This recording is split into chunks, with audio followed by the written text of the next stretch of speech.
where you can look up people, places, and events. They've got the Barker and Denny cabins, which I have told people about when they're down at the Hylabos. They've done programs, they've sponsored exhibits, some of which have been in both the mall and in the City Hall. And I think that they've done a lot with very little resources, and they deserve to have credit and support from the council of the City of Federal Way. So I would ask if you would please continue operational and maintenance support for the Historical Society and find money for them so they can continue. I'd also like to ask you a favor. I'm a persistent person, and I went online on the budget to try to find out if there was any money in it, because I'm not familiar with the budget. I couldn't find information. I sent an email to the finance department. I couldn't get any information. That email was forwarded to the city council. I didn't get any information. I emailed Mr. Wilson, who told me when I could come. But that, unfortunately, was after the last opportunity I would have had to speak as a citizen in front of the council. And you would have had 2 more weeks to think about what I said, but you didn't. And I wonder how many other people in the city don't know what's going on because they haven't been able to find information, and it's not easy to get information about this. So excuse my ignorance and my lack of experience, but I think there's got to be a better way to help people find out what's in the budget and how they can look things up. Thank you very much. Please support the Historical Society of Federal Way. Thank you, Margaret. Ade, can you please, what is the current proposed funding level for the Historical Society, and when and where can it be found? The current proposal for the Historical Society. Can you direct your... The current proposal for the Historical Society is to be funded $10,000 a year for the next 2 years, and is for it to be able to serve or provide some services through the lodging tax. That is the current proposal. And where in the proposed budget, where is that? That will be in the lodging tax fund. In the lodging tax? All right, so he said that, can you, did you hear that it's in the current proposed budget at $10,000 level under the section for, could you say that again? Under the section for lodging tax. And do you have a page for that? The process hasn't happened yet. Mayor, is that something we will be, the lodging tax committee votes That will on? be Yes, it is. That's, on D8. No, sorry. that will come up as part of the lodging tax agenda. Mm-hmm. So I'm looking at, yes, I'm actually looking at D9. Yes, it is included in that 170. I'm sorry, could you speak up, please? It is included in that 178,700 in 2017 and in 2018. On page 9. It is. The speakers aren't on. So there's no amplification at all. You're gonna have to speak up. That's just for recording. They can hear you in the back. It is. So you don't need to use the mic. You have to use the mic. You don't need to use the You know, mic. Ade, can you just go to the, And to that's the not podium. empty either.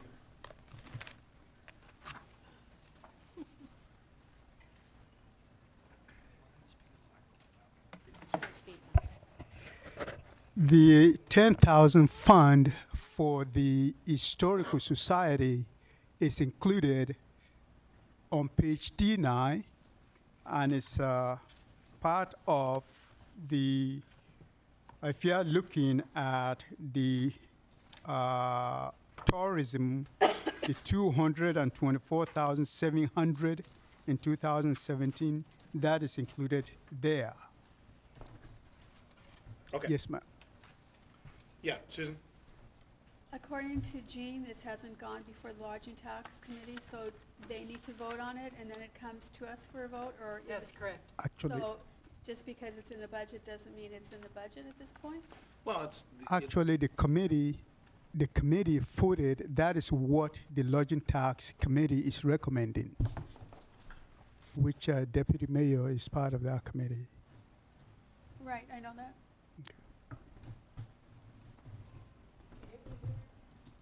So it's part of the lodging tax. So the question that Councilmember Honda asked is, yes, it's part of the proposed budget, but are you saying, you're saying that this has not gone through the Lodging Tax Advisory Committee yet? There are two processes during most years where applications are reviewed.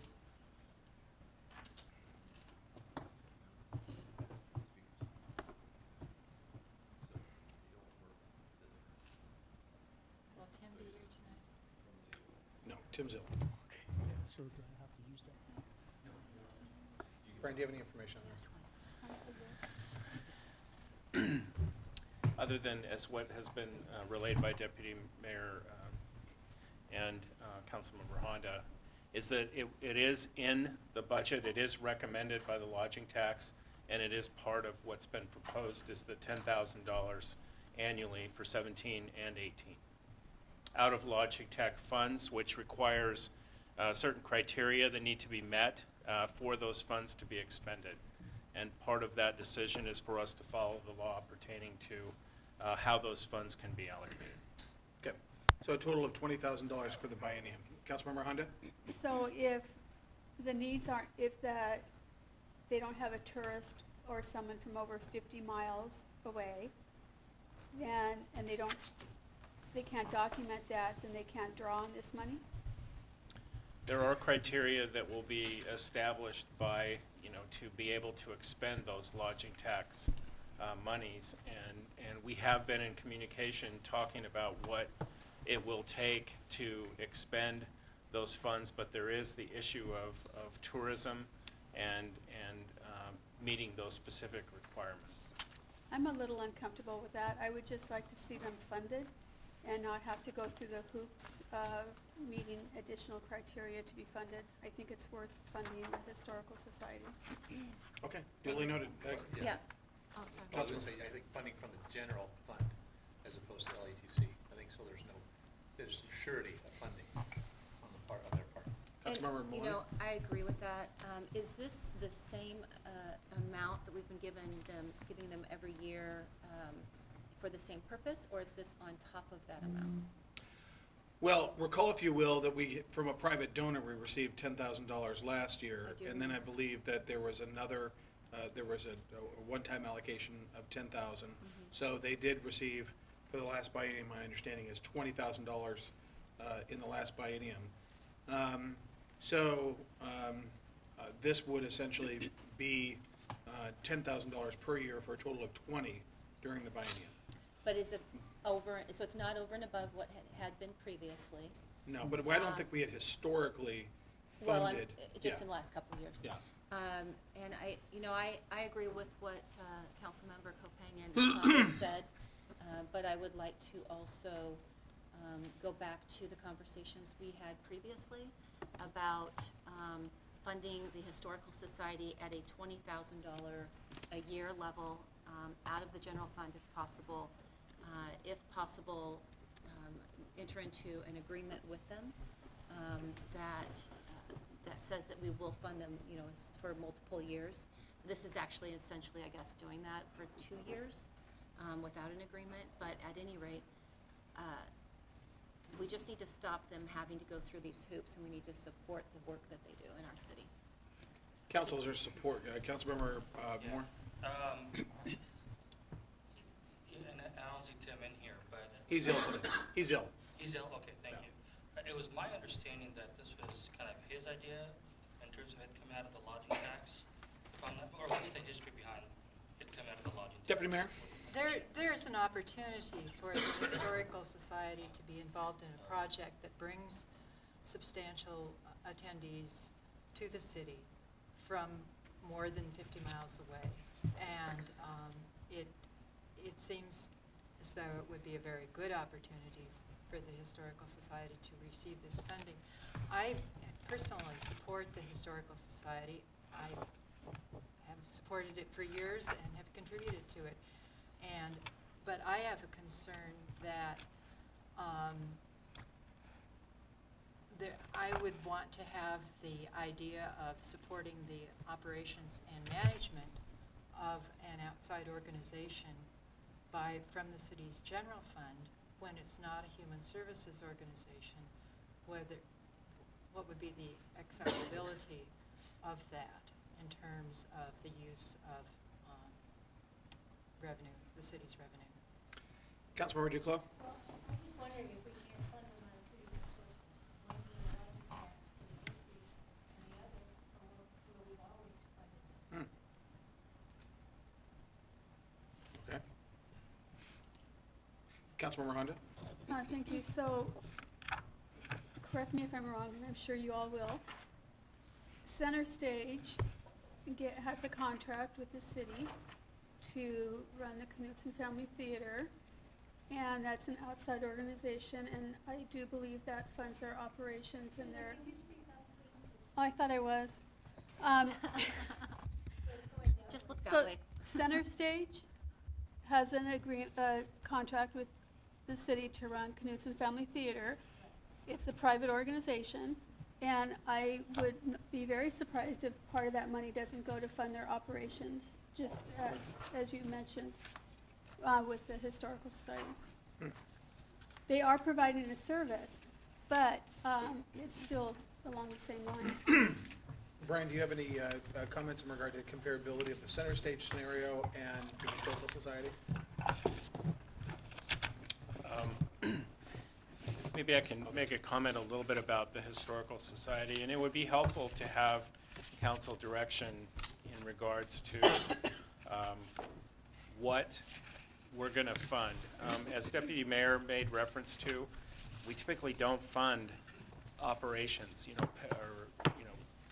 operation of private organizations. We have had multiple discussions with the Historical Society about providing needed services, for the city, win-win type services, and, we've had some resistance to that. So we know what it is somewhat of a slippery slope, in terms of starting a path of funding the operations of particular private organizations that don't have anything to do with the city, as opposed to are not connected with the city, as opposed to, providing funding for a particular service. And that's, certainly with Center Stage, the argument is to produce so many shows for the theater, and that relationship between there, it is a contractual relationship. With the Historical Society, they do great work. There's no question about what they do and the work, but we are trying to utilize funding through the lodging tax that meets that standard. We haven't had a historical, extensive historical of providing general fund money for the operations of organizations. Okay, Deputy Mayor Burbidge and then Councilmember Maloney. I would just add to that the city does have that contract with Center Stage, but the contract is based on Center Stage, in addition to producing shows, managing the theater. And so I believe that would be my response to the difference between those organizations and the programs there. Councilmember Maloney. Thank you. Just based on that, there seems as if the Historical Society, in essence, provides a much greater benefit to the city, because not only are they providing our history to us on an ongoing basis, but these are, in some cases, facilities and areas in our city that are not going to be here, for a couple weeks and then go away like a program, like a theatrical program would be. And that, to me, is a huge benefit to our city. And Brian mentioned a win-win in the services, and again, that is to me the win-win. The city gets the benefit of them doing the work in order to glean that educational information about our history, and they work in tandem with the schools many times to provide the educational components. So there's a lot there that they offer. Also, I just want to go down the path of asking Brian, by the way, Deanie, can you hear me? I feel like I'm shouting. I want to ask Brian about the other organizations that I think might fall into what you termed a private entity, but I'm not sure because they might be public as well, and I'm not sure if that is part of the litmus test or not. But if we are to do the Culinary Institute with the PAC, for the PAC, would that be a similar type of entity, or again, Center Stage, or what about the Small Business Development Council run out of Highline? I think that's maybe a nonprofit, but I'm not sure. And those are all things that we fund, and I'm wondering, you know, if there's enough precedence here, even though there's some slight variations, that we can say, let's do this because it's of value. And you don't really have to answer right now. I'm just raising that as a question. And the last thing I have is, the deputy mayor had mentioned the land lodging tax advisory committee funds that they had offered to the Historical Society an opportunity to be involved in a project. Is that something they're interested in? And if it is, Brian's saying no. Is that because then it adds extra work to what they're doing, and so that the funding would just be going to that and not to the things they need it for? My understanding is that the funding, they would rather use the funding for something else as opposed to what the city had proposed, which had to do with the 2018. I'm sorry, it had to do with the 2018 Special Olympics and some work associated with that, and that was proposed, in my understanding, and again, I'm third hand here, I don't think that was something that they wanted to do. I would add one additional consideration is the fact that we do have a significant amount of in-kind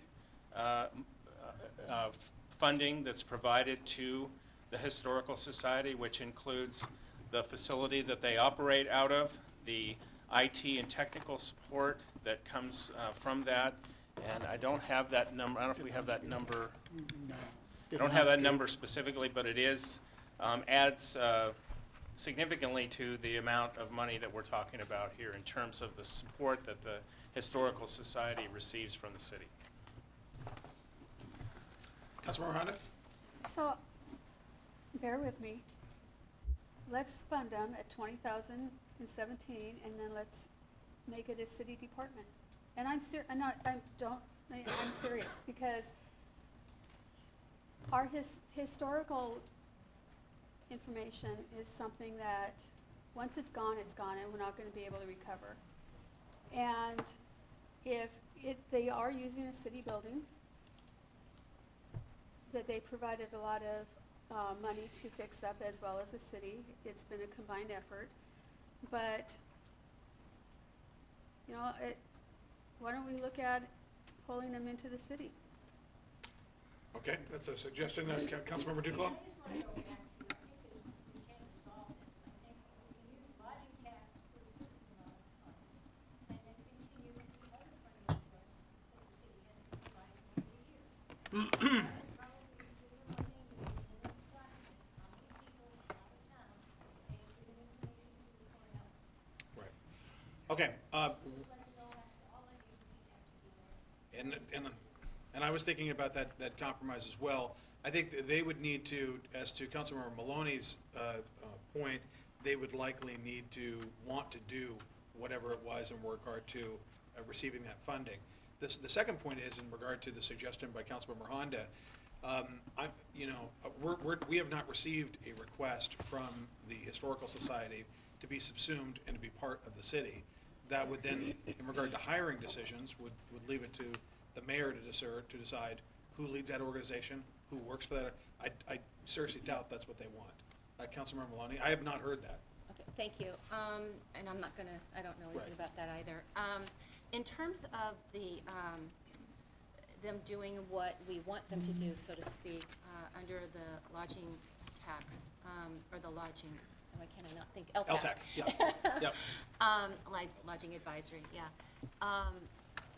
Do we make that requirement of other entities that we provide funds to?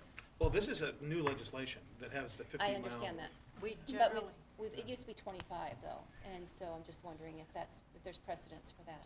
I guess I'm wondering which organizations you're thinking of that we provide funding for. Can everybody speak up? Okay, my question would be. Well, you tell me. So what have we provided funding for in the past? We through LTAC? provide, with LTAC, there are specific applications, Right, and they fill out the application material, and it's reviewed by the LTAC committee, first by the TEG committee, okay. then by the LTAC committee, then by FEDRAC, and then by the full council. So each of those projects is reviewed those times, and they are for specific projects. If they are to receive TEG money, they have to document that they have attendees from at least 50 miles away or staying in hotels overnight. Okay, I just really want to. I know, but we've got a budget meeting in which we're gonna spend all of it talking about the lodging tax. That's fine. Go ahead. I want to clarify though, because that wasn't my question. Okay. My question was, do other entities that receive funding from LTAC, are they told what project we want them to work on? And if not, do we not give them the money if they're not interested? Because that seems like, a reporting is one thing, but saying we won't give you the money unless you do something else. And we are already seeing a great deal of benefit from that organization. So I don't see why. I think that what we're gonna have to do is when Tim is back, we have to clear the room at 6:30, because we have to clear these tables. So we literally have an hour to talk about this. So what I would recommend is, I don't have the answer to that question right now.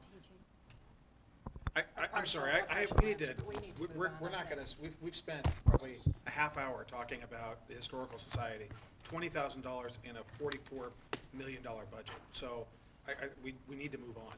I'm Councilmember sorry, but Maloney. we scheduled these meetings so that we could have Right. these in-depth conversations. Okay. And we can schedule another meeting if we need to. Okay. I mean, Well, these as are chair of the, important conversations. I'm sorry, as mayor, we need to move on. What we'll do is we'll provide some options to council, but we've got $46 million budget that we need to be talking about.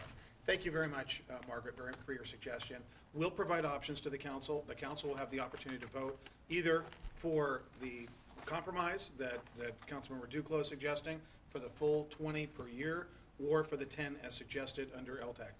Those options will be available. So I'm sorry, but we need to move forward. Mr. Aday, do you have Aday? Can you move forward on your council budget study session overview rapidly, so we can get to, let's go through it quickly.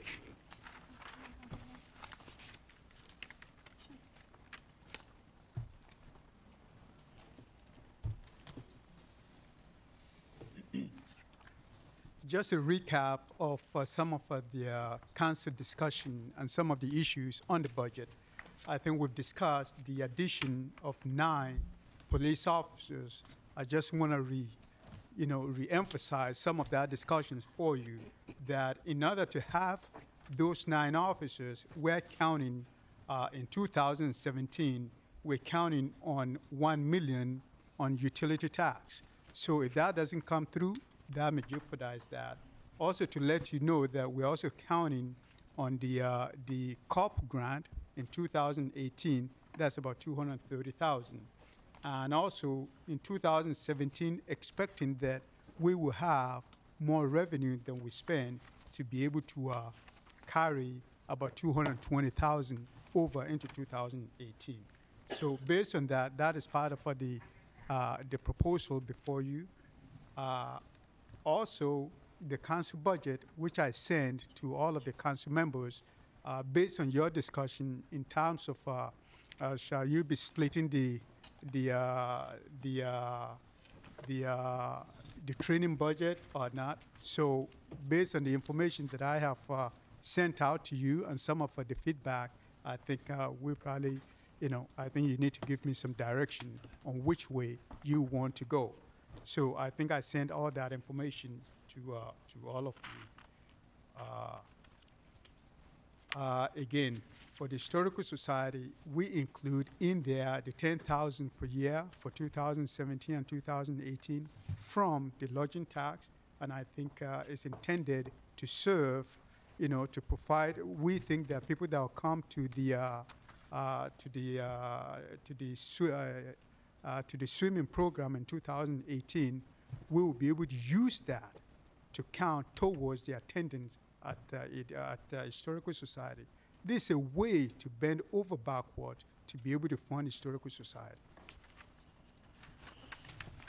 I want to remind you again regarding the score. For the operation of score, our budget is going up by $255,000. And for the same operation, because score do their budget annually, not like us, where they do biennial budget. So we don't know by how much will 2018 go up, but the current budget includes the 255,000 over 2016.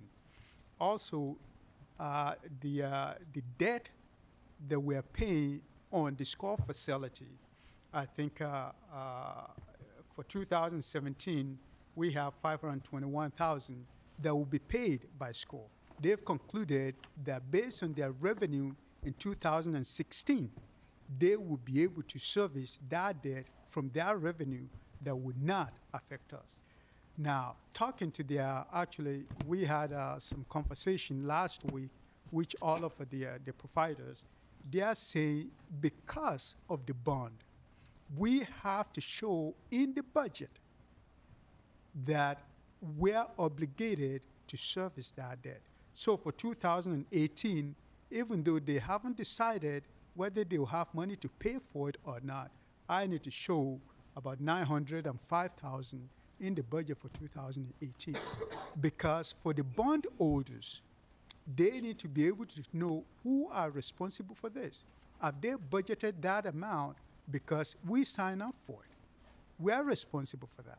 So as of now, that is not currently in the budget, but based on their bond council, they are saying we need to reflect this $905,000 in our budget. I talked briefly a couple of weeks ago regarding some of the modifications that we're making to the fee schedule. I just want to share with you briefly, like for the Performing Arts Center, this is new.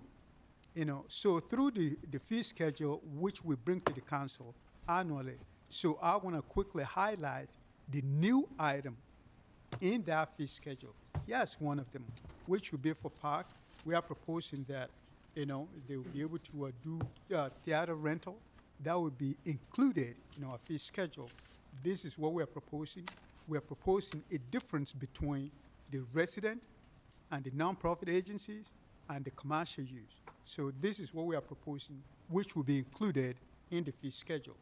The rental of the conference and the meeting room, again, these are the fee schedule that we are proposing.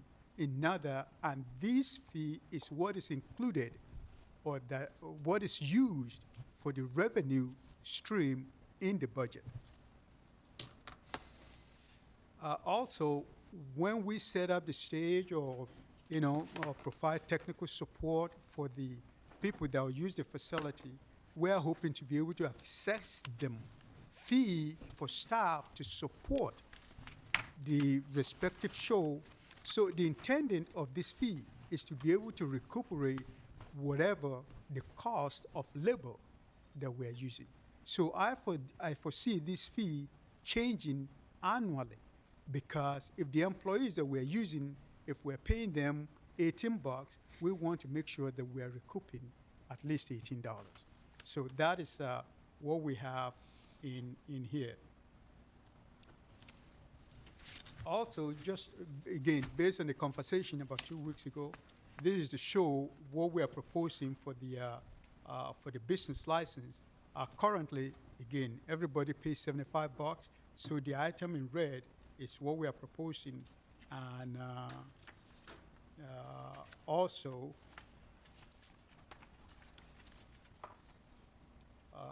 instead of $75, to have entities that have 0 to 10 employees to be able to pay 80 instead of $75, and having company with a 501, from 501 employees to 1,000 to pay this. This is still less than some of the entities that are charging, business registration and B&O taxes. So this is still very reasonably low.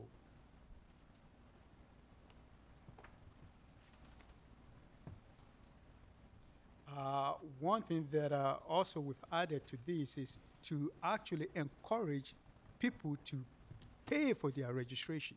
So there's a penalty if you have a business license and instead of renew in January, you wait till June. There needs to be some degree of penalty. So this is part of what we are proposing, that in addition to your registration, we tag on some penalty for not paying on time.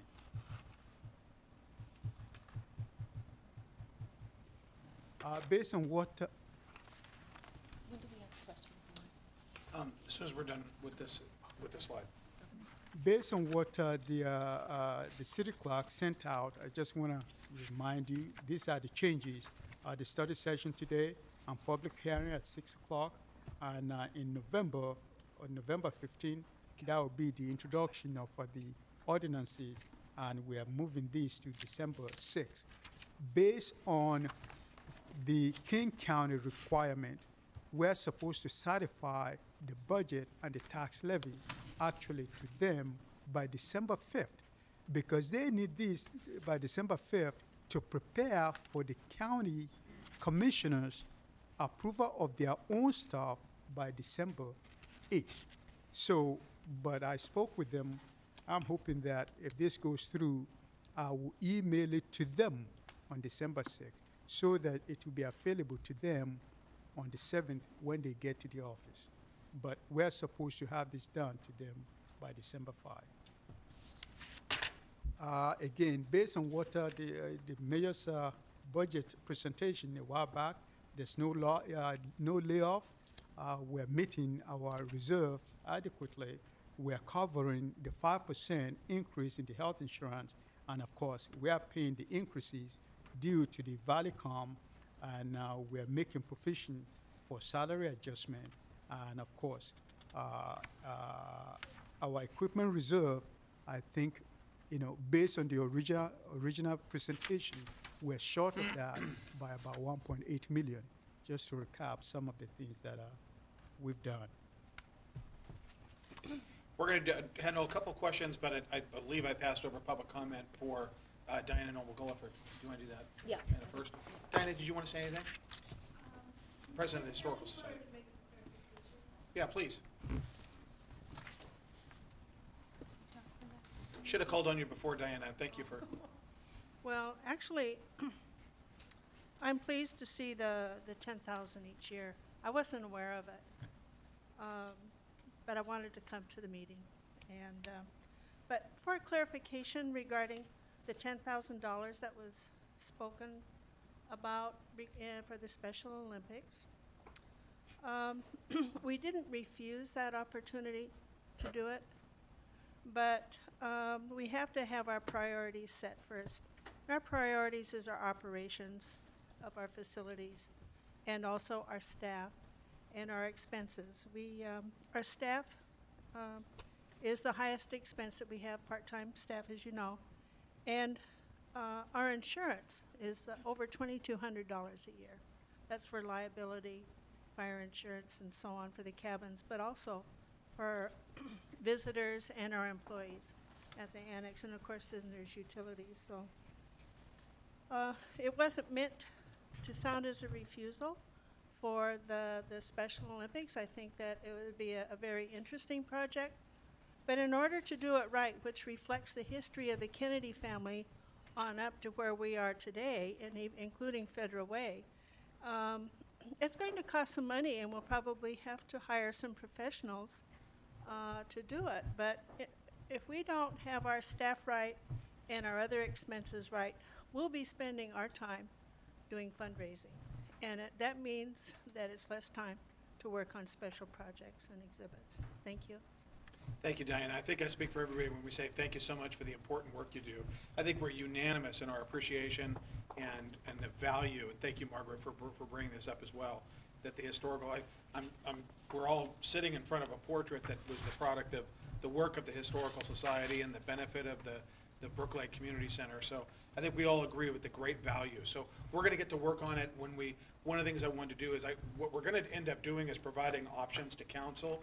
And I think if you recall from the presentation that Tim gave, that ongoing operation of operations of an organization can't be paid out of LTAC. So we'll provide some options for council to run through. Councilmember Maloney. Yeah, I don't want to get too far into the weeds on Okay, this. all right, yes.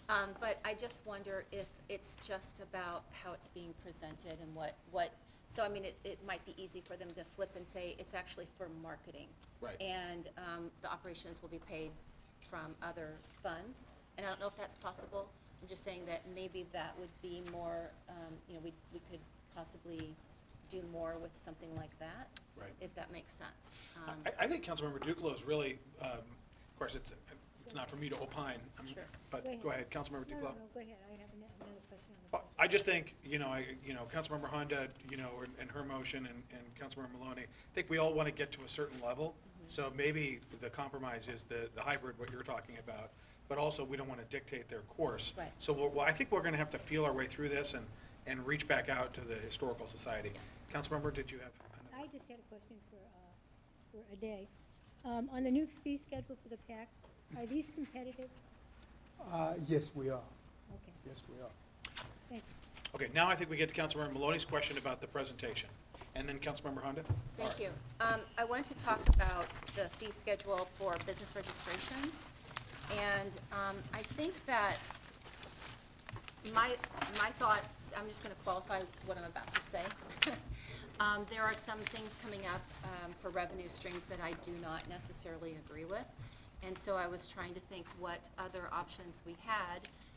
And I don't necessarily want to impose a B&O tax on businesses, because I think not having a B&O tax, if we market it in a way that maybe might resonate more with businesses than we do now, could still be a huge differentiator for us. But business license fees or business registrations are something that, as Aday had mentioned earlier, we only charged every business the same thing every year, I believe, $75 a year, and we're missing a great opportunity there. Yep. And I love that you looked at this and you made a schedule here with different amounts. I don't know if those are arbitrary or if they're based on other things, but a little research that I did shows that they might be actually rather low in and of themselves, and if we were able to ratchet those up a bit still, we would still be competitive in terms of business registration fees go.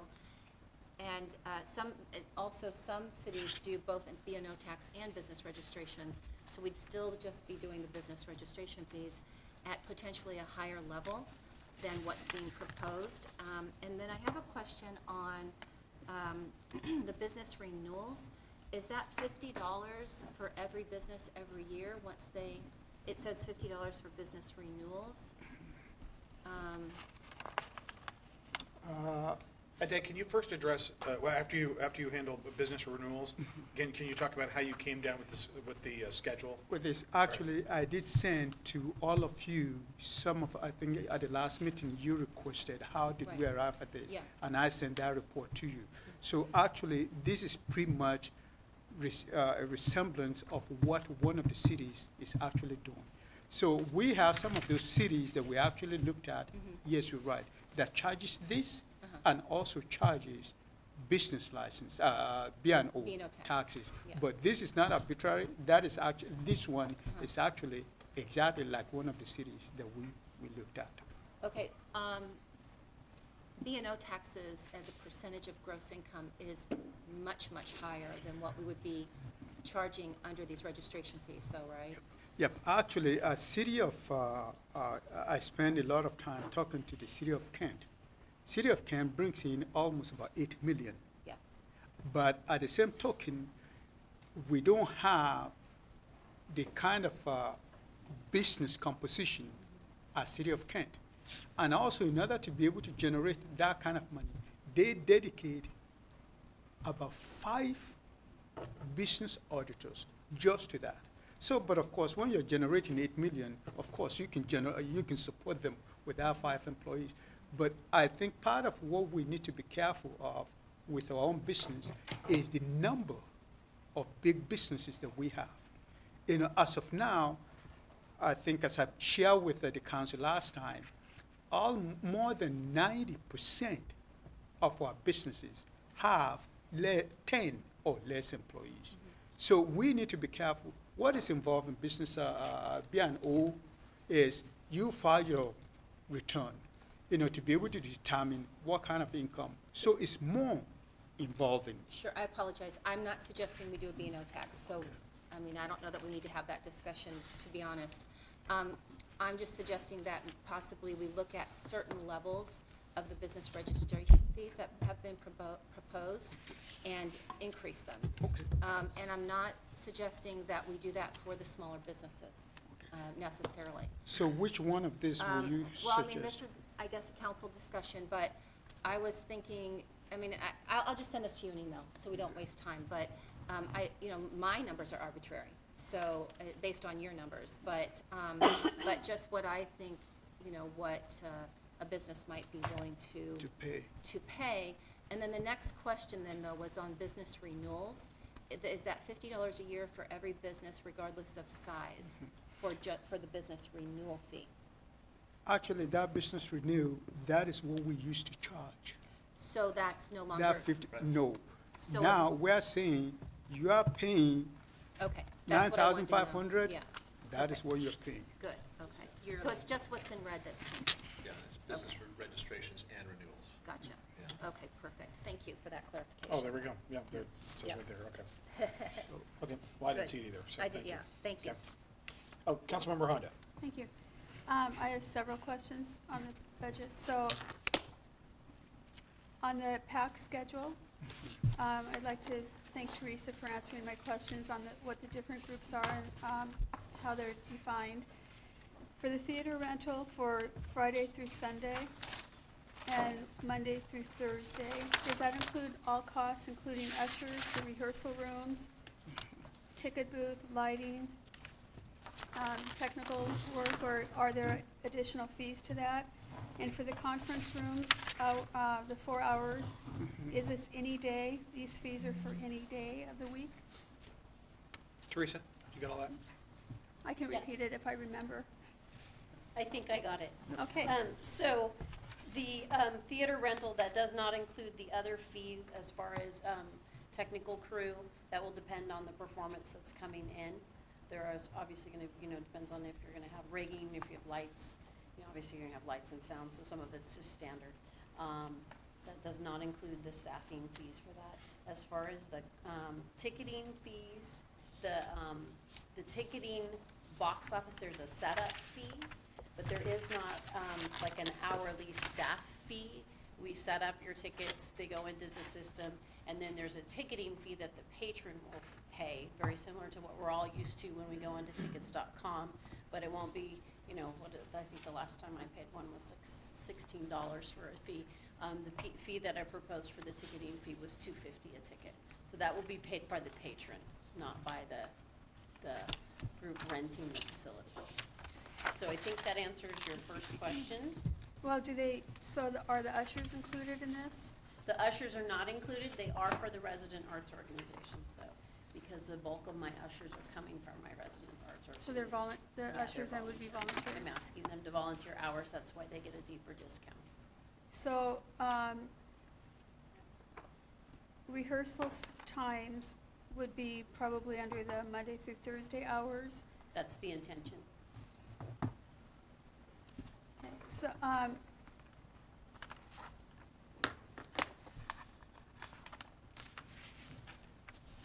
for the staff, you and I, thank you for meeting with me. I think that was last week. Councilmember Hunter, can you speak up a little? I feel like I'm yelling, okay.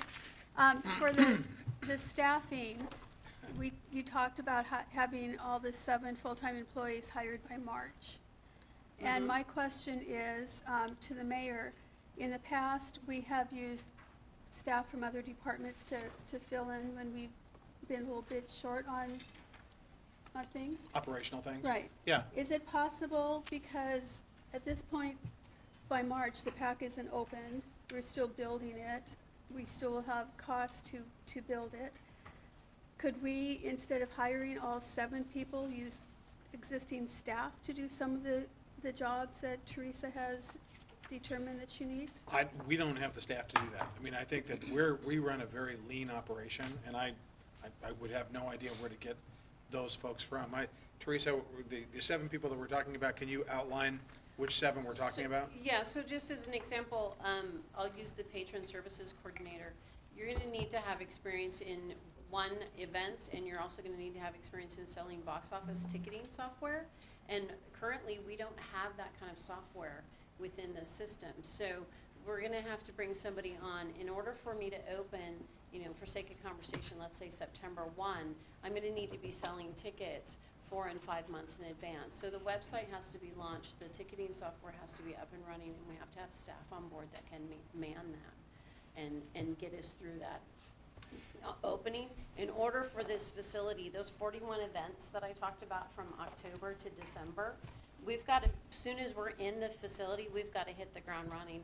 And all those deposits and all these fees, contracts need to be taken care of, deposits need to be made, money's going to be coming in before we ever set foot into the facility. So the facility will be completed in probably late spring. And by the time, late spring. Yeah, it'll be, but then it's gonna take some time to move into it, to furnish it, to get up and running. I mean, there'll be a completion date, but there's also, you gotta factor the move-in time as well. And then, is there another position that you could illustrate that you wouldn't necessarily be able Well, to? the technical director is another position that'll be helping with all the backstage equipment and all of that. All of that has to be tested once we move in. Obviously, it's tested by our contractors before we take possession of it, but then we need to test it for ourselves yet again and make sure that everything's up and operational and running and that there isn't a glitch in the system. You have a fairly, it's a punch list essentially. I know Deanie knows this. It's like, things can get tested and it works fine, and they check it off, and then they leave the building, and then we go in and we run it, and the 10th time you run it, oops, now it's sticking, something's happened to it. So we have to do that for safety reasons. Everything backstage has to be tested and operated multiple times before we allow anyone to come in, and especially for the public to have actors and students and people on the stage. And that is one of the positions, that's later in the position. That's one of the reasons why they're later, because once we get into the building, then they'll need to be in there. Dave, were you gonna say something? Yep, I think what probably makes this program a little bit different from some of our sell or whatever kind of businesses, before it opens, we have to line up programs. Before it opens, we have to sell tickets to those programs. If we don't have manpower to do all of those things, opening the building is actually wasteful. So we have to do what will make the business successful, is doing all of this prep work, making sure we line up, dancers or whatever kind of events that will be taking place in there, to make sure we have manpower to be able to sell those programs, to be able to sell the ticket. And when those people show up, I think I totally agree with you. In terms of the people that will be setting the table, in terms of people that will be doing all of those things, we can hire those when we need the table set. But there are some positions that needs to come on board before the building is open to line up the events. Otherwise, it would not make much sense. Well, I understand that, but in the past, when we've needed to, we pulled people from other areas to help, so. The only thing I can think of is, like for a week, we would do that to was project specific on certain things, but that's not something we would do over the course of months. Where in the budget would I find money for the Chamber of Commerce for our, I think it was $15,000 we gave this for 17? Mhm. Is it in there for 18, and where would I find it? That's not you, Teresa. That's not me. Yes. 15, Unless you know where it is. okay, 15,000 for what? The Chamber of Commerce. For the chambers. For the chambers, that will be in the mayor's budget, I think.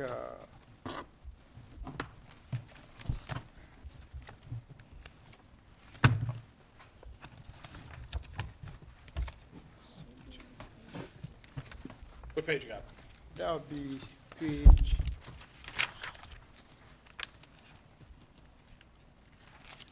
C5.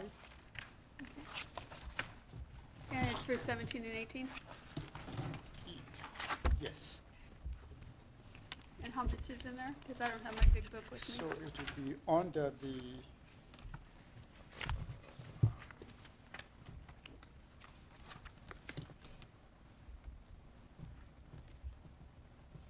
it will be included in the, on page C5, it will be under the mayor's budget, which will be part of that 1.17 million. And for specific, it will be Under admin. under admin, yes. Okay, so It is admin. you guys, down toward the bottom, it's the second graph. It says MO for mayor's office, admin, and then you go over to the fourth from the right, and that's 1.179, and then 1.188. So it's contained in there. It is contained in that. Specifically, if you look at page C8, on page C8, it is included in that 481,000 under the services and charges.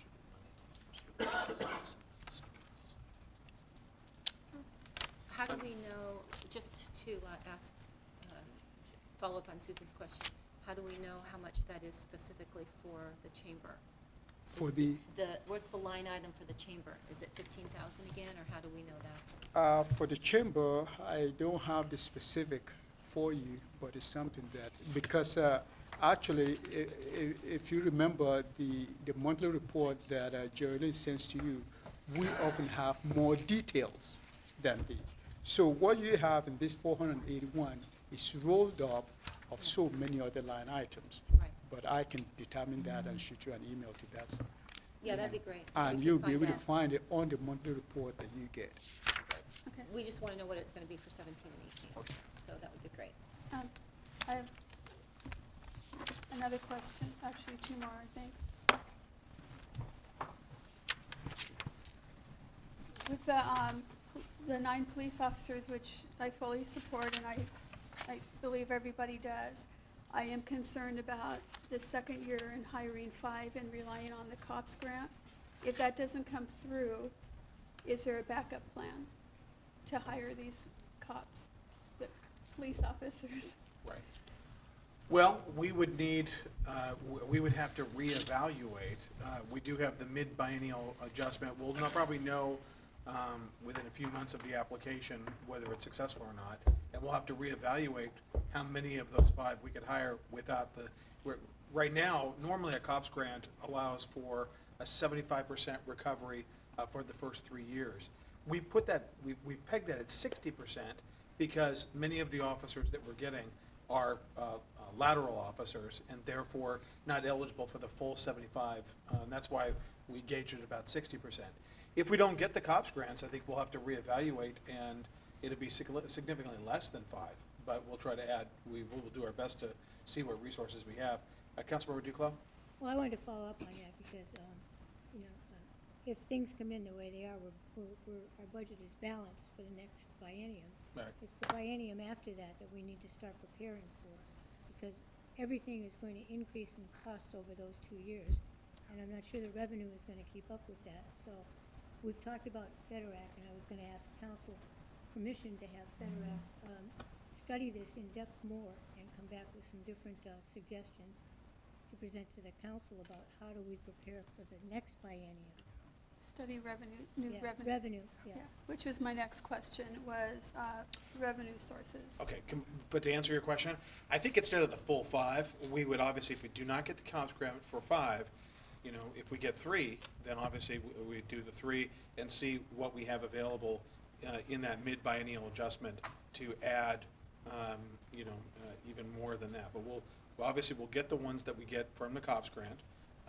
We're eligible for up to 6, and then it's going to be a matter of what we can afford at that point without the COPS grant. Okay, so, so you've told the public that you're asking the council for 9 more officers, That's right. and you've done that, and we've all said we're on board. Yep. But now there's budget issues as to how we hire them and where the money comes from. And if we could make that really clear to the public so that in the second year of this budget, and let's say we get 2 COPS grants and not 5, Right. then we don't have a disappointed public who says, you lied to us, you told us you were getting 9. Well, no, we've been very, during, you know, I gave a PowerPoint presentation at the presentation. The article that lays out the 9 clearly states out the COPS grant. We didn't say, we guarantee 9 officers. We said, we're going to be seeking COPS grants for these. We've been very, very transparent about that. I Yep. just want to follow up though with that. The public, you might have been clear about it, but the public's going to hear something different. Okay, well, So I think we need to really, really make it very, very clear to them, because they're hearing, okay, 9 new police officers, good, we need it. Right. They're not hearing the details, so I think Right. that needs to be made clear to them. well, clearly, okay, I think that's part of messaging, and we'll make sure that's out there. We need to get to the 140 level for the ratio of 1.4. We're all in agreement with that. This is an avenue to accomplish that, and we'll be able to, we will communicate that it, you know, at least in part, it is dependent on some of this funding. We can't guarantee this result. We'll make sure that's clear. Questions like this make sure that it's going to get, it's going to make sure that, or at least with a lot of the folks out in the community, they're paying attention and watching this closely, that proviso is there. But we'll do our level best to get these officers. Councilmember Maloney and then Councilmember Moore. Thank you. I'll let Martin go first since I've been talking a lot. Yeah, just, thank you, Councilmember. Just a clarification with regard to the COP grants. Yes. And that historically, we have received the majority, if not all, COP grants. Is that not right? Is that my understanding? We've been very successful, and, you know, we've always looked at these very carefully to make sure that on the back end, we can afford them, because we never want to be in a position of having to lay off police officers. But I think we're at that stage now because of, you know, now on the back end of the Great Recession, getting back up to that level. And this council's been very supportive. We had been down to 121, then we went up to, you know, 126, then 131. And so we're really marching our way back. This would be a quantum step in that direction. So hopefully we'll get the funding, and you know, we'll do our level best. I can tell you that Senator Murray's office has been very helpful. Actually, even reached out to us and inquired whether we were going to be seeking COPS grants in the past. Yeah. So. And just a closing statement, I think for me, it would be kind of a common sense approach to have a backup plan, just in case the grants doesn't happen. So I think I would definitely support that, but would hopefully the grants will come through. Right. So that would be my 2 cents to add to this discussion. Right. Okay. Councilmember Maloney. Or did you have something? No, go ahead, I've got another subject. Oh, I do too. Well, it's the same subject, but different, kind of different. Go ahead. It's about it's about funding the officers. Okay. So, first of all, I also support a backup plan if necessary, you know, just in case.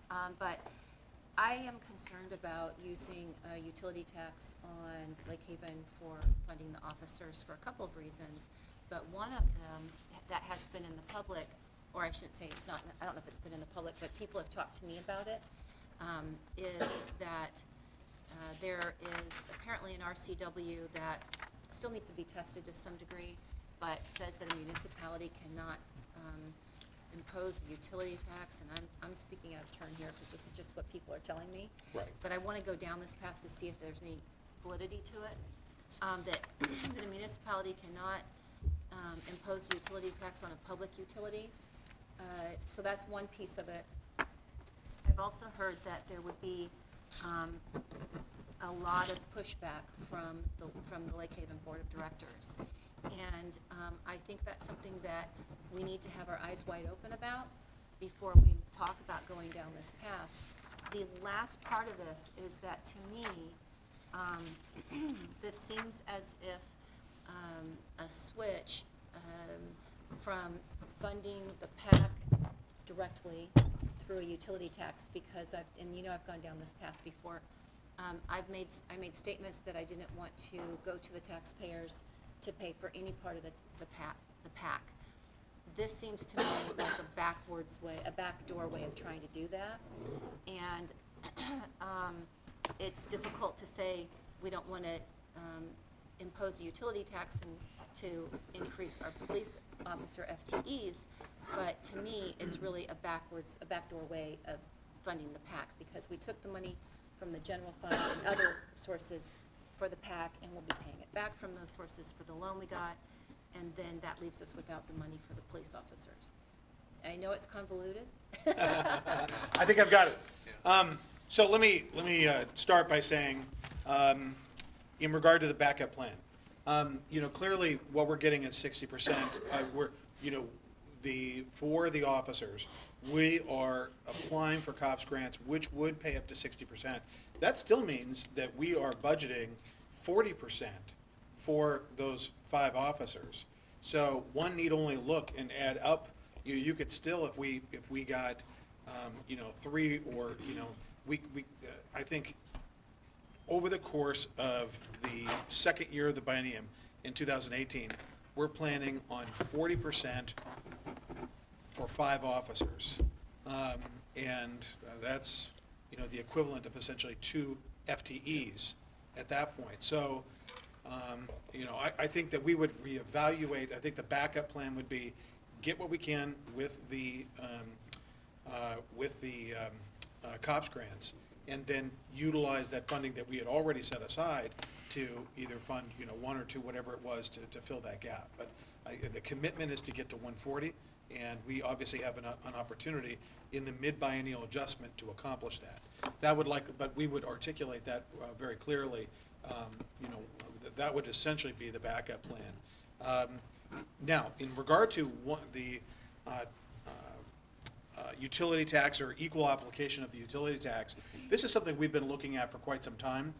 This is something that, there is no, switch in regard to, we do have, serious needs as the chair of our FedRec committee has indicated, and I think we all have recognized that we've got, revenue issues with the city. I mean, just comparing our city to the city of Auburn, they take in $6 million more per year in property taxes because they locked in when that initiative came in.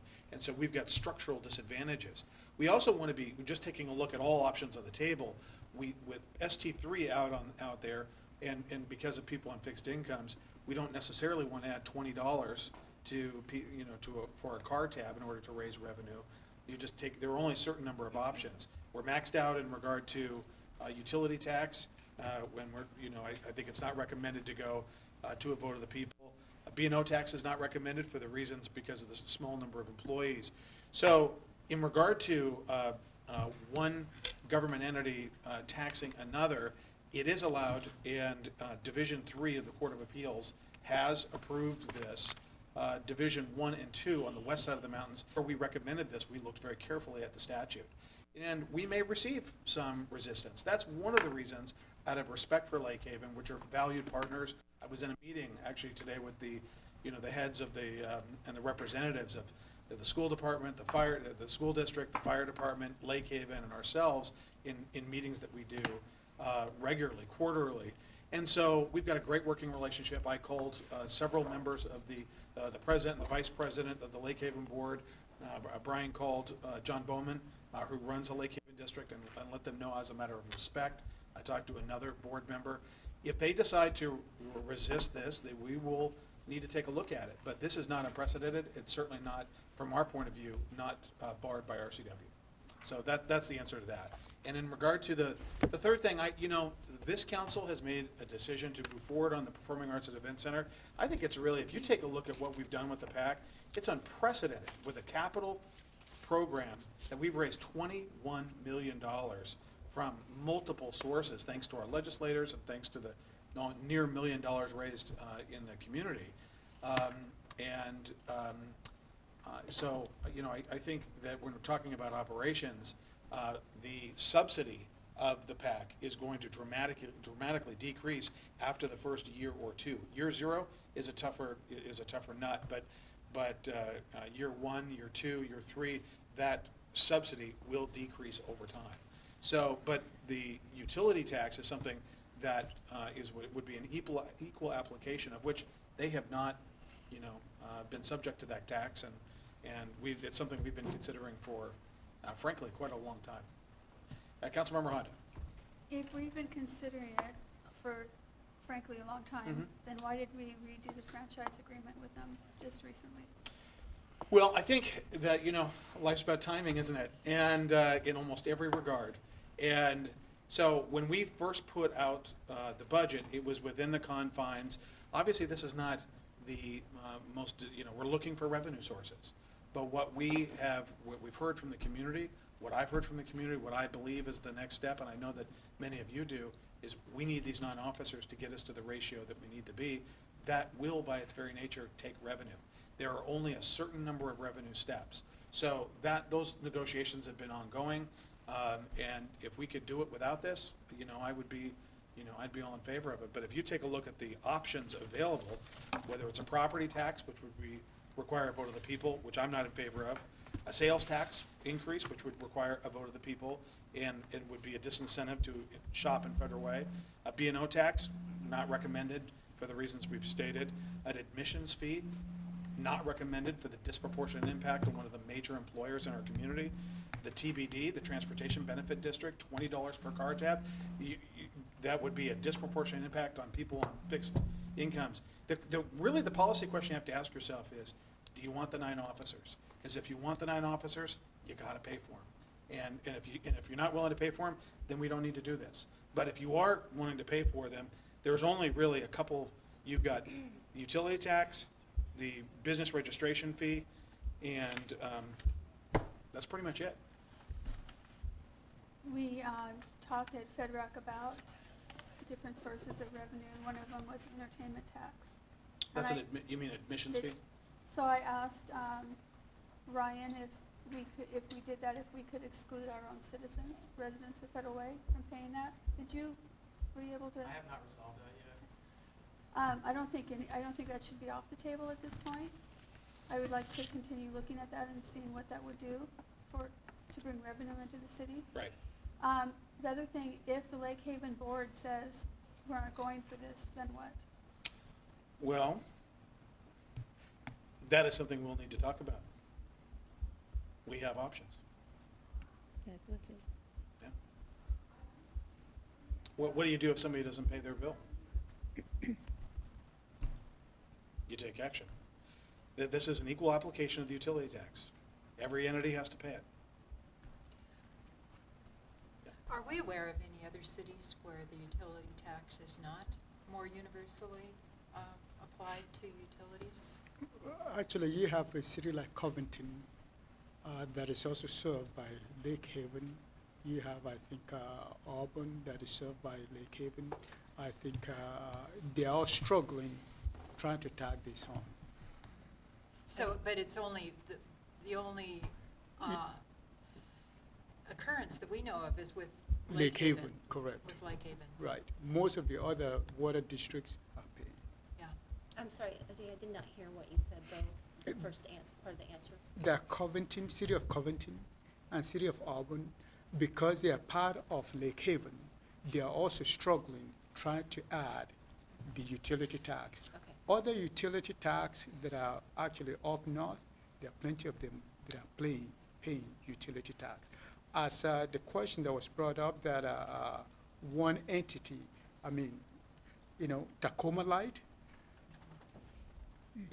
we have PSC that we levy utility tax on, and Right. they are paying. Right.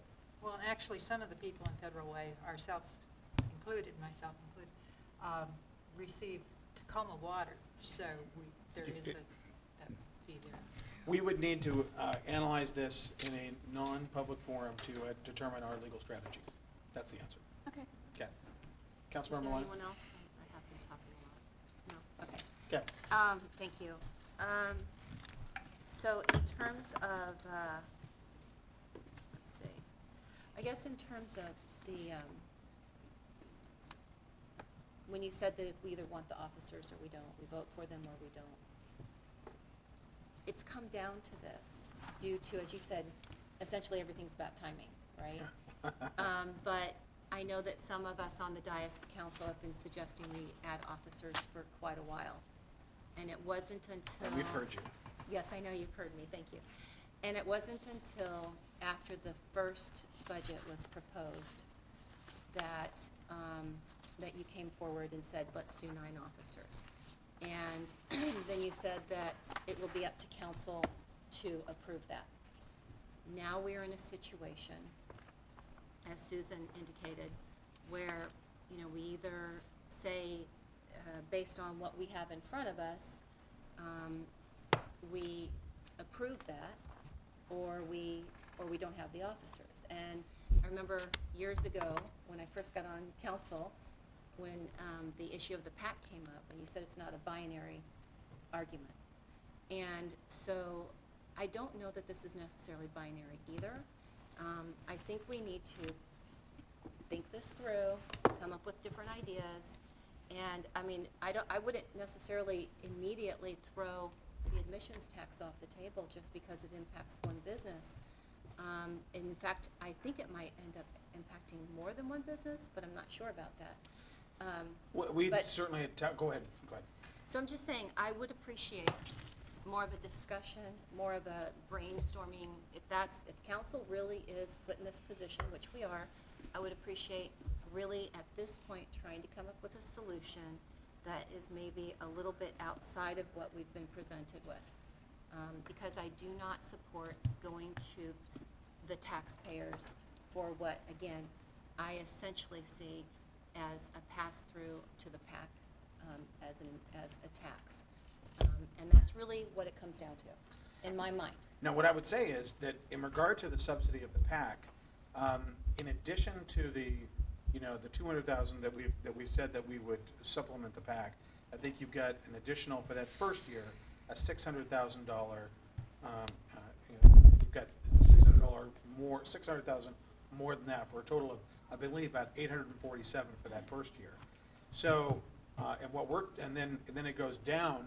And I'm doing this off memory, but then it goes down to about, you know, 400,000 the second year or 300,000 the second year, and then continues to drop off until we get down to that subsidy level that we had all agreed to prior to launching, moving the PAC forward.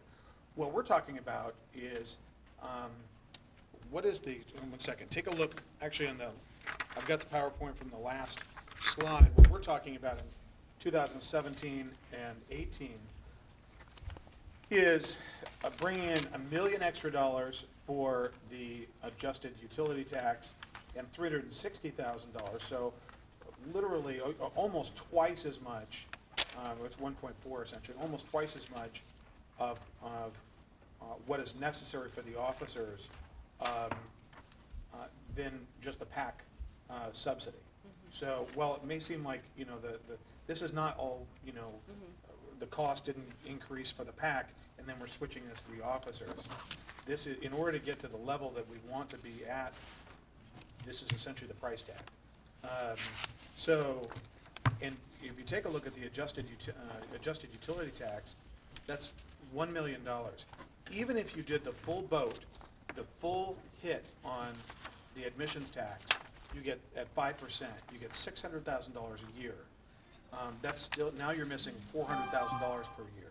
So, you know, maybe you could explore 2.5%, 1%, I'll leave it to you, but I am concerned about one particular employer. The point I was gonna make before is that this would apply to movie theaters and it would also apply to the performing arts and events center. Right, which is what I was thinking. Yeah, that's right.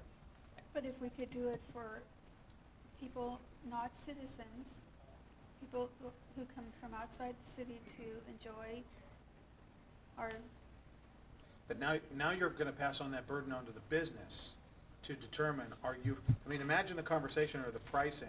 Are you from Federal Way or are you not Federal Way? when I go to the zoo in Tacoma, they do that. You have to show if you're a citizen to get a discount of Pierce County or not, so There's probably software that already does it for you. Well, that's a publicly ran entity, not a we can't require that that private entity to do that. That's run by Metropolitan Parks. Deputy Mayor, you had a comment? I was just going to say, kind of raise the same concern that the private movie theaters, I think, would be perhaps reluctant when they have a line of people waiting to come in and trying to sort through and ask for ID for every single attendee, or for a good portion of the attendees. At the movie theater, if you're a veteran or you're active military, they'll give you a discount, so you have to show your ID for that. Right, but the percentages would still be different. I do want to say, though, that in terms of our general revenue needs, in addition to what has been mentioned already, using the example of the city of Auburn, we're talking about long-range needs. We're not talking about just the beginning years of the PAC, where we have some additional costs to absorb. We're talking about the long-range overall needs and the fact that 75% of the cities in King County have a higher revenue per capita. Many of them have twice the revenue per capita that the city of Federal Way has. That's really a substantial amount of money. And the fact that we have not been even-handed in collecting utility tax across the board makes a significant difference. And that is a substantial potential revenue source that would seem to me to bring things in line in a way that would be even-handed and fair. There are structural barriers where we can't really, when we locked into that tax rate, when the initiative went into place for a property tax, we were locked in at a much lower percentage rate, and then, so now that just, continues over time. Councilmember Kopeng, I recall quite a while ago, you had something you wanted to say. Oh, I was on the score jail, and I want to make sure that I can follow up later if I need to. I don't. Okay. This is a productive conversation. Okay. All right, Councilmember Honda? I would agree with Jean. We certainly need a long-range vision and a long-range plan, because things are just going to get tougher in the future. Expenses are going to go up. Needs are going to go up. Everything we own in Federal Way is getting older as we speak, including us, and we'll need repairs. So we need a long-range plan and vision and funding. And I don't think we have it right now. Well, we certainly don't have it. We might not even. Well, we've got a long-range plan to get us to 1.4 officers. That's what this investment into our future is, an investment to make sure that our city is safe, which is the number one priority. I agree with that, Jim, Yeah. but what we're talking about is beyond that, because that's for the next 2 years. We need to go out further than that. Right. And that's what I want, that's what we're gonna be looking at FedRAC, and trying to bring back to the council sometime next year some different ideas and options that we can look at after this biennium is done. This biennium is financed. Right. But we're not sure what the next biennium is gonna look like, so Right. as the finance chair, I feel it's imperative that this group have some options to look at this year that we can put in place for 2 years out.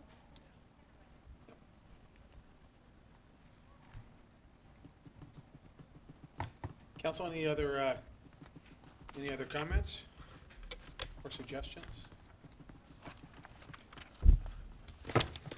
Okay, all right. Adet. I think I need some degree of direction from the council, so that when I bring the ordinance to the council next time, so I guess I need some kind of a direction. Shall we include all of the changes that we've talked about, or what exactly is? I don't think the purpose of this is to, at this stage, where's the legal counsel? Are we, We're not voting. yeah, we're not voting right now, No, correct? Oh, no no, vote was planned. Right. This is a discussion. Right. We can So, do that the next. That will come. Yeah, I think we'll, I think what we've got to do is provide, just like we did with the Historical Society, provide options and tee up, certain options with the parameters of what's within the budget. Councilmember Honda? I was just going to say today, we certainly couldn't vote on anything until we know what our revenue streams are going to be. I would have a very, very difficult time voting for this budget if I don't know where the revenue is going to come from to pay for the things. Well, the Actually, revenue streams have been proposed They have. at the $1 million from Lake Haven Utility District, or, from the equal application of utility district, and the $360,000 from business registration fees. So, and if they opted not to pay that, council would decide what next steps to take. Well, that's what I'm concerned about. Okay, well, there's not gonna be a guarantee in regard to what we don't have control over what they do. So we have control over what we do, and we can levy the fee if you so desire, then it's up to them to figure out what they wanna do. And then it's up to you to figure out what you wanna do in response. Councilmember Maloney? Thank you. So I understand that, I mean, I wasn't prepared to vote tonight either, so I mean, I didn't expect that. But I did hope that there would be more dialogue with council about finding other revenue streams or being more creative in figuring out alternatives to what was proposed. So I guess I would just ask, is there interest in exploring increasing the business registration fees? Go ahead, Mark. If I may, that's one thing I would like to see, and I would like to request, that we look at what other options do we have in raising those fees, and what would that look like as the end product? So that would be one of my suggested directions for the day. I think Just that so was a good idea. Just so that you know, this council, these officers would not be hired until maybe about March or April. So in terms of a utility tax, if you levy that, we will know where we are by that time. Right. Just Okay. that- In terms of, thank you, in terms of the business registration fees though, did you all I'd be support very that? supportive of that. I think we want to definitely be competitive and make a Yes. good business case for why we settle on what we settle. Can people speak up, because it's really hard to hear down here? Can you say that again, Mark? I just think we need to make a good business case. Yes. Whatever fees we do decide to levy, that they're competitive with other municipalities. Yes. And that so we retain the Agree. competitive advantage Yeah. that we currently have not having a B&O tax. Well, I agree, but I also think we have to pass a budget pretty soon too, to be Absolutely. going. Right. So I think Yeah. these are things that we should be looking at for the future. And We're all adopt, on the same page with you. yeah, We're and trying to adopt, do and that work. adopt this budget now. Well, no, I disagree. Well, we can always, I know you disagree. future, but- We could always amend the budget later on. Well, okay, but I'm saying, why do we not have the conversation? Can't do it now because it's 6:30, but before we decide on this budget, have as many meetings as we need to find alternative revenue sources to pay for the things that we need to pay for, as opposed to what's being presented to us necessarily. And that allows us also the ability to find backups in case some of these things don't come through. And then also what you're suggesting with FEDRAC doing a long-term vision process. I don't have a problem with that, but we are gonna be running out of time soon. And, I know these issues have been raised a bit before. Right, And but- I'm not sure if we have the answers to them. That's why it's gonna take some time. Well, the problem is that we are not having the discussions. We keep having the meetings, but we don't have the discussion. And I'm not arguing with you there. We So, can yeah. discuss it, but we are gonna have to pass a budget. We also can then continue to have the meetings on the budget, and we can amend the budget. Well, all the possible revenue options have been provided to council. So, all possible revenue options have been provided. Right. So, So it's really then more of a discussion about percentages, right, nuances, and how those are implemented. that's right. Okay. I mean, I've made recommendations of not recommended, but you're not bound by those. Deputy Mayor, Well, I would just add that I would be as well interested in more information on business fees, how our proposed fees compare with other cities in terms of their total business fees, which might include a B&O tax in some cases, just so we have a better understanding of that opportunity and any direction we might want to shift on those amounts. Mr. Mayor. yeah, Thank you. I feel like I hear what Councilmember Kelly Maloney is saying, which is we have a lot of structured meetings like this, which are beneficial, but at the same time, we don't have the freedom and the flexibility of having conversations that are not limited. I feel like that's what I understand. well, that's why So the that- tables are arranged the way they are, so we could roll up our sleeves, take out our pencils and erasers, and have this conversation.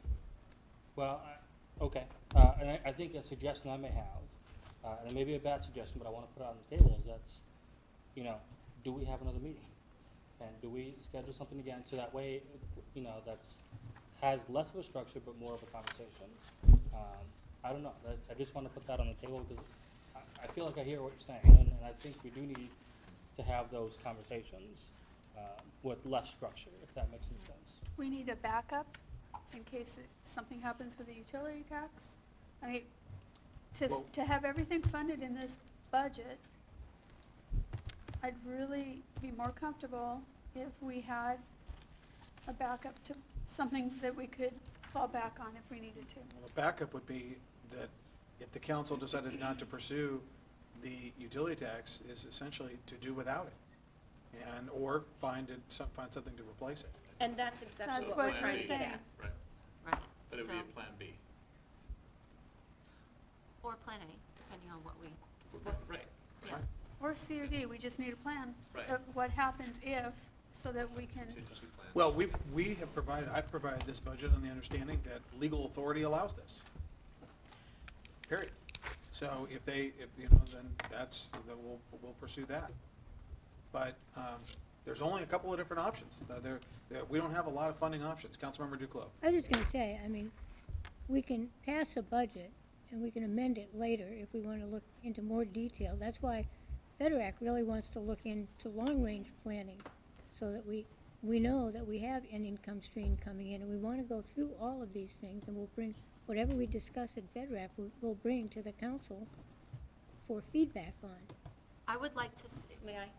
I would like to see us actually get to the best budget we can get to right now, and later, if we need to amend it, we amend it.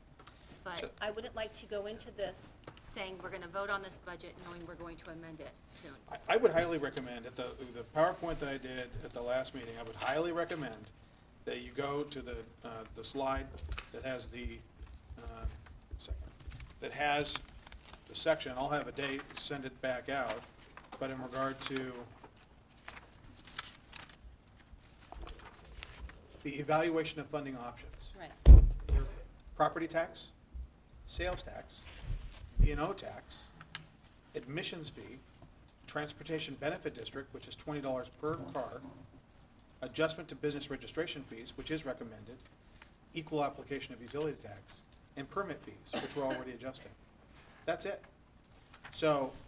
The others have to be voted, any other options have to Right. be voted on. Property tax would need, we're talking about funding options, let's talk about funding options.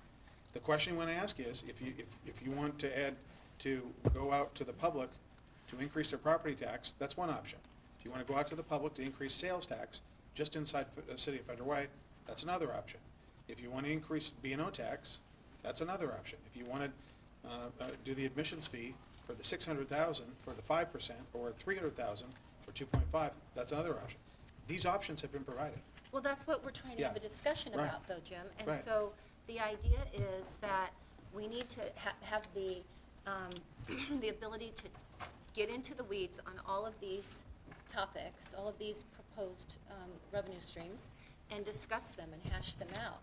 What are the pros and the cons? And you did do a great job of laying out some of the pros and cons, but there may be additional ones that we're thinking of.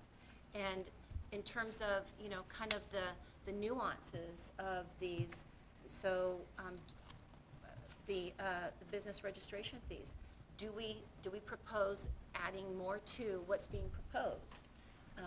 So, those are the kind of discussions I want to have. And I want to talk about admissions. I want to talk about some of these things.